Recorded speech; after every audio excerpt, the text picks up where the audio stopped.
Дээл хувцас шив шиндэ үн мөнгөндөө тэрэнд болж байгаа өнгө загвар таач биш. Харин түүхүүгүүлж дурсамж сануулж хэн нэгэн эрхэм хүнийг бодогдуулдахдаа үндэсний өв соёлыг хадгалж байгаадаа л үндсийг оршдгоо гэж нэгэн эмэгтэй сошиал хуудсандаа бичээд шиний 1 2 3 4 5 гэд шинийн өдрүүдэд өвөөгийнхөө авдрыг ухаад эмээгээс үлдсэн үнэр нь одоо ч шингээстэй хуучны сайхан дээлүүдээр гойсон нь олон ч хүнээс урмын үг сонсож байна.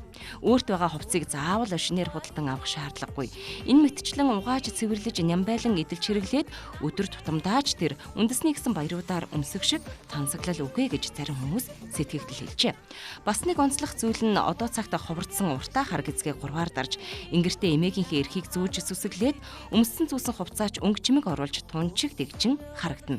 Өмссөн малгайг нь түүний ээж нь өөрийн гараар урлаж өгсөн эмээгийнхээ цэл залуу насндаа гойж байсан дээлгээд ихэд хайрлан нандинаж үүн шиг тансаглал үгүй гэж тэрээр сэтгэгдлээ бичиж хуваалцаж байгаа харагдан лээ.